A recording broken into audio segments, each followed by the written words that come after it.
किसी को कोई क्वेश्चन हो तो पूछ सकता है। मैम ऑफलाइन क्लास तो स्टार्ट हो गई है, लेकिन जो बच्चे स्कूल नहीं आ पा रहे हैं उनकी पढ़ाई कैसे होगी? राहुल के पापा ने तो साफ मना कर दिया स्कूल आने से। अरे तुम उसकी टेंशन मत लो, वो अभी भी टीचमेंट ऐप के द्वारा हमारे साथ लाइव है। शहर शहर गांव गांव अब टीचर्स ले रहे हाइब्रिड क्लास टीचमेंट के यूनिक फीचर्स के साथ। YouTube के इस चैनल पर आप सभी का स्वागत है।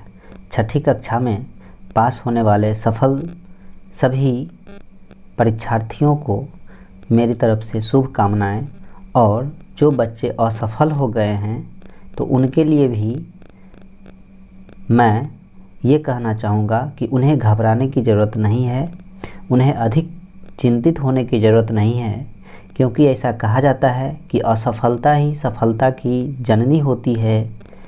जो व्यक्ति अपने जीवन में एक बार असफल होते हैं, दूसरी बार असफल हो जाते हैं, तीसरी बार असफल होते हैं, और यदि वो बार बार असफल होते हैं तो उसे एक ऐसी मंजिल मिलती है जो सफल लोगों को भी वह समझना मुश्किल होता है कि वह इस तरह का मंजिल कैसे प्राप्त कर लिया, और वह उस मंजिल पर जाकर के इतना गर्व महसूस करता है कि वह कभी अपने जीवन में भी उस तरह का अनुभव, उस तरह की खुशी उसे नहीं मिली होगी।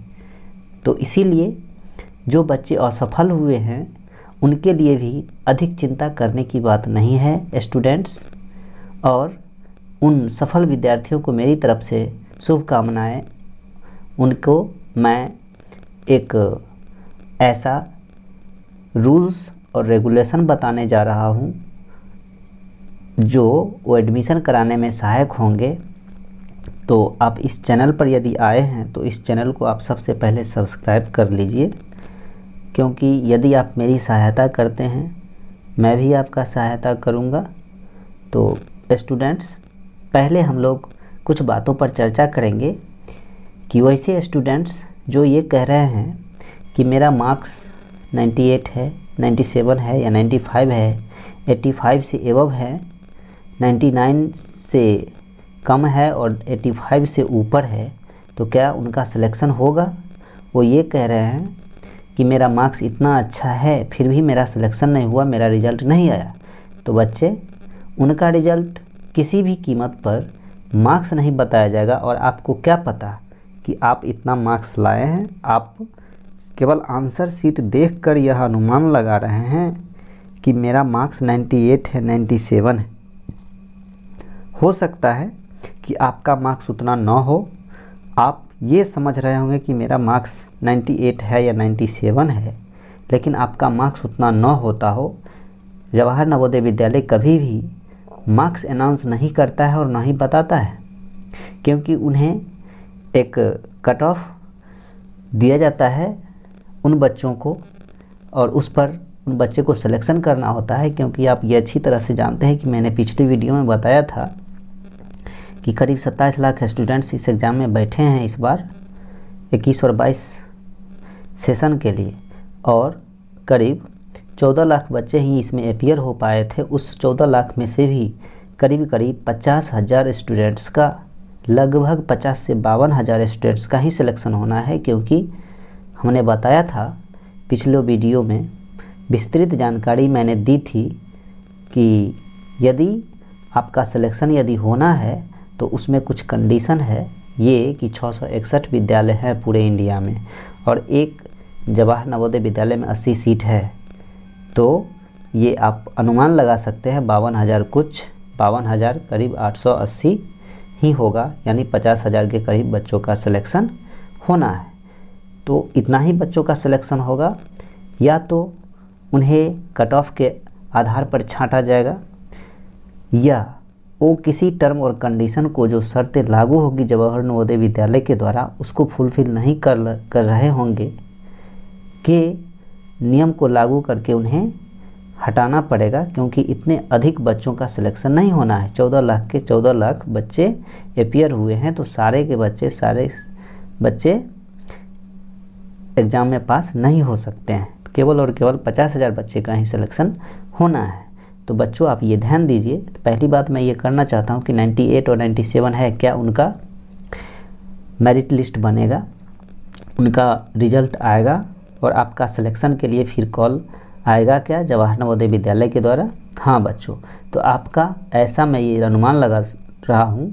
और कि वैसे बच्चे जो एडमिशन नहीं लेंगे, सिलेक्शन हो गया है, 98 या 99 मार्क्स हैं, कट ऑफ बहुत अधिक है इस बार, क्योंकि अधिक बच्चे इस बार पास कर चुके हैं, तो कट ऑफ अधिक स्वाभाविक जाना स्वाभाविक है।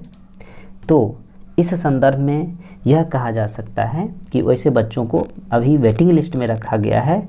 हो सकता है कि वैसे बच्चे जिनका सिलेक्शन हो गया है किसी न किसी सेवा शर्त को या शर्तों को वो नहीं पूरा कर पाएंगे, या उनका एज ज़्यादा होगा, एज कम होगा, वो तीसरी, चौथी और 5वीं कक्षा में अपने क्रम से उस स्कूल में नहीं पढ़ रहे होंगे, उनकी उम्र अधिक होगी, किसी की बहुत अधिक कम होगी, या उनके पास कोई डॉक्यूमेंट सही नहीं होगा, जिसकी वजह से उनको एडमिशन नहीं हो पाएगा। तो उस स्थान पर आपको दिया जाएगा, वह अपॉर्चुनिटी आपको मिलेगी। इसीलिए 98, 97 और 90 एबव जितने मार्क्स हैं, जिसके मार्क्स 90 एबव से एबव हैं यानी ऊपर हैं, उसको भी सिलेक्शन होगा। तो धैर्य रखिए बच्चों, अभी घबराने की ज़रूरत नहीं है, अभी समय बीता नहीं है।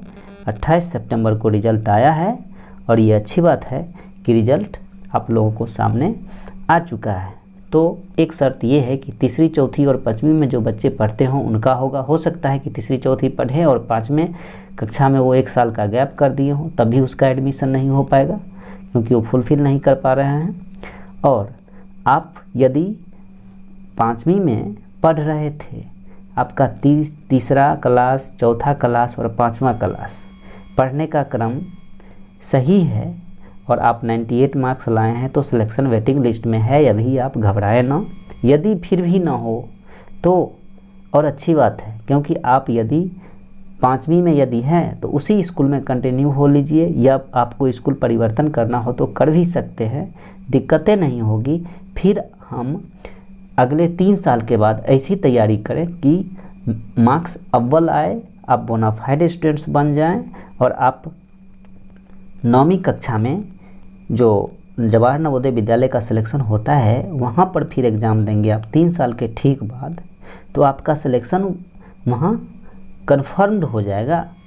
मैं आपको ये वादे के साथ कहता हूँ। तो इसीलिए आप घबराएं नहीं, और 9वीं कक्षा में प्रवेश पाने के लिए, इंट्रेंस देने के लिए अभी से 3 साल आपके पास पड़ा हुआ है, सारी ज़िंदगी पड़ी हुई है।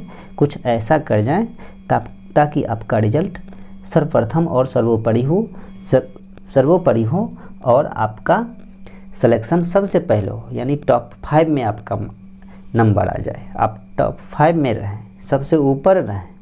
तो ये कोई अधिक कठिन काम नहीं है, केवल और केवल 3 साल आप यदि वेट कर लेते हैं, इंतज़ार कर लेते हैं, तो फिर आपको 9वीं कक्षा में एंट्रेंस टेस्ट देने के लिए अपॉर्चुनिटी दी जाएगी और आपको 9वीं कक्षा में पुनः आपका एडमिशन हो जाएगा और फिर वहाँ से 12th तक आप फ्री ऑफ कॉस्ट शिक्षा प्राप्त करेंगे।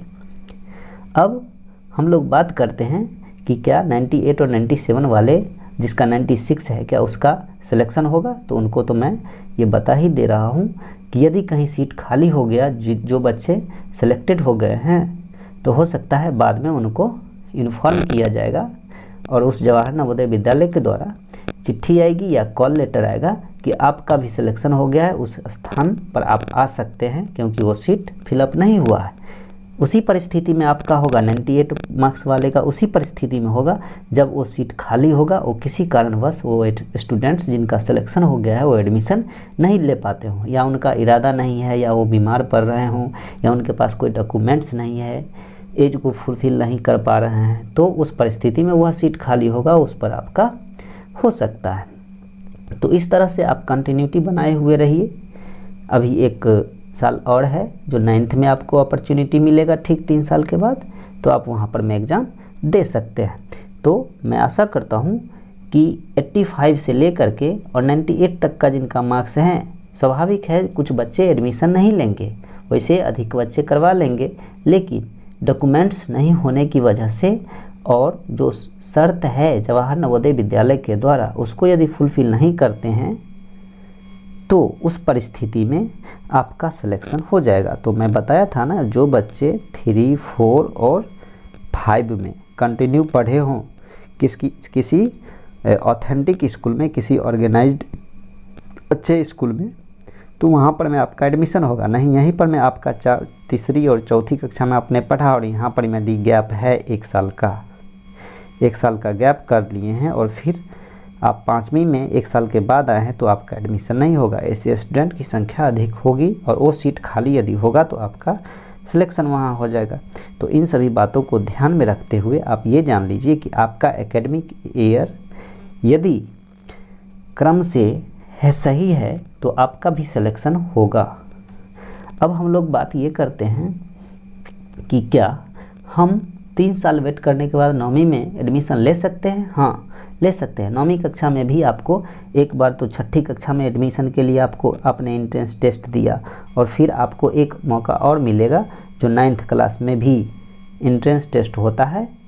इस बार भी हुआ है, 22-23 के लिए होगा, 23 से 24 के लिए होगा, 24 से 25 के लिए होगा, उसका सेशन होगा। 3 साल वेट कर लीजिएगा। यदि अभी 21 से 22 है तो 22 से 23, 23 से 24 और 24 से 25, तो फिर आपको अपॉर्चुनिटी मिल जाएगा 24 से 25 सेशन में, जिसमें आप 9th में एंट्रेंस टेस्ट देंगे और फिर 12th तक, यानी 12th तक आप free of cost Jawahar Navodaya Vidyalaya के द्वारा सारी सुविधाएं प्राप्त कर सकते हैं, जो भारत सरकार के द्वारा तय नियम के अनुसार, नियम के अंतर्गत आता है।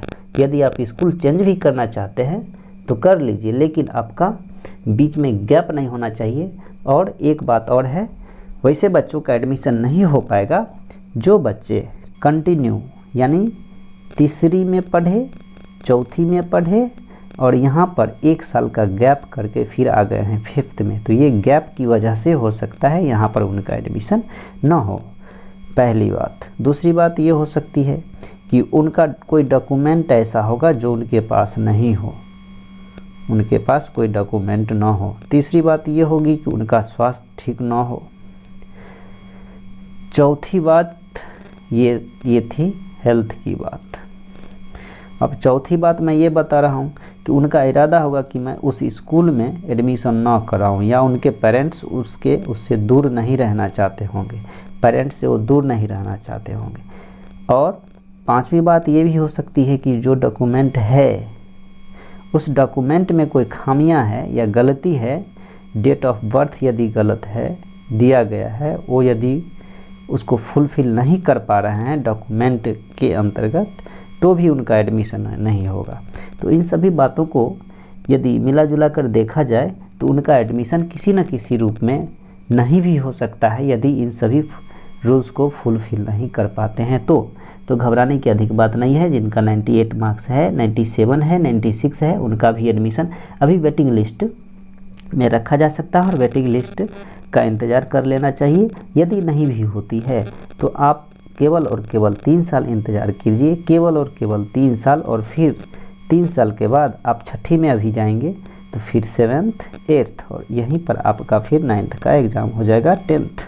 9th में इंट्रेंस JNBST का, तो आप यहाँ पर में जवाहर नवोदय विद्यालय का यहाँ पर आप इंट्रेंस टेस्ट दे सकते हैं और फिर 9th में यहाँ एंट्री ले सकते हैं और एडमिशन आपका हो जाएगा। तो हमारे साथ शुरू से लेकर के अंत तक आप लोगों ने बहुत बात जान लिया है। इस चैनल को सब्सक्राइब कर लीजिए और फिर मैं अगले वीडियो में आप लोगों से ये शेयर करूँगा कि एडमिशन लेने वाले स्टूडेंट्स के लिए क्या सेवा शर्त अभी बताई गई है। जो नोटिफिकेशन आया हुआ है उसमें कुछ सर्टिफिकेट्स हैं, उस सर्टिफिकेट में क्या हैं, पेरेंट्स के द्वारा वो सर्टिफिकेट बनाया जाएगा। फिर आपका हेल्थ सर्टिफिकेट है या स्कूल का सर्टिफिकेट है, डेट ऑफ बर्थ है, कहाँ से कौन सर्टिफिकेट लेना है, कौन एप्लीकेशन अप्लाई करना है, कौन सा एडमिशन फॉर्म लेना है, कहाँ से, इन सभी चीज़ों की जानकारी हम अगले वीडियो में आप लोगों को बताएंगे। इसलिए इस चैनल को सब्सक्राइब कर लीजिए और हमारे साथ बने हुए रहिए। यदि इस वीडियो को अधिक से अधिक शेयर करते हैं तो आपके फ्रेंड्स को भी फ़ायदा होगा, आपको भी फ़ायदा होगा। चैनल को सब्सक्राइब करके लाइक और कमेंट ज़रूर कीजिएगा स्टूडेंट्स, क्योंकि मैं हर एक वीडियो आपके लिए बनाता हूँ, आपके साथ शेयर करता हूँ। और स्टूडेंट्स आप ये धैर्य रखें कि यदि आप वेटिंग लिस्ट में हैं, 98 मार्क्स हैं आपका, यदि 98 मार्क्स है, 97 है या 95 से 96 तक है, तो अधिकतम अंक रखने वाले ऐसे स्टूडेंट्स को भी मौका दिया जा सकता है, यह एक अपॉर्चुनिटी मिल सकती है, ऐसा अनुमान लगाया जा रहा है। तो अब मैं ये बताऊंगा कि एडमिशन जिनका होगा उनके लिए, जिनका हो गया है उनके लिए नेक्स्ट वीडियो में मैं बताऊंगा कि उनकी उम्र सीमा कितनी होनी चाहिए, उस पर सर्टिफिकेट में उम्र सीमा किसके अनुकूल भरना है, फिलअप फॉर्म पर कैसे फिलअप करेंगे, मैं बताऊंगा फॉर्म फिलअप के बारे में, पहली बात। फिर दूसरी बात मैं ये बताऊंगा कि उनके लिए कौन कौन सर्टिफिकेट की ज़रूरत पड़ेगी, और फिर तीसरी बात उनका डॉक्यूमेंट्स वेरीफाई होगा, डॉक्यूमेंट वेरीफाई किससे करवाना है, डॉक्यूमेंट वेरिफिकेशन कि उनका डॉक्यूमेंट सही है या नहीं है के बारे में जानकारी हम लोग, इन सभी चीज़ों के बारे में फॉर्म फिलअप कैसे करेंगे, वो करीब 9 पेज का है। उस 9 पेज में कौन सा सर्टिफिकेट बनाना है, कौन डॉक्यूमेंट लगाना है, और डॉक्टर के पास जाना पड़ता है, उसमें वो हेल्थ सर्टिफिकेट बनवाना पड़ता है, फिर फिजिकल हैंडीकैप्ड है या नहीं है, इन सभी चीज़ों की जानकारी हम अगले वीडियो में लेंगे। हमारे साथ बने हुए रहिए, चैनल को सब्सक्राइब करके बेल आइकन को प्रेस कर लीजिएगा, सारा नोटिफिकेशन आपके मोबाइल में जाएगा। तो धन्यवाद बच्चों, फिर मिलते हैं हम लोग अगले वीडियो में।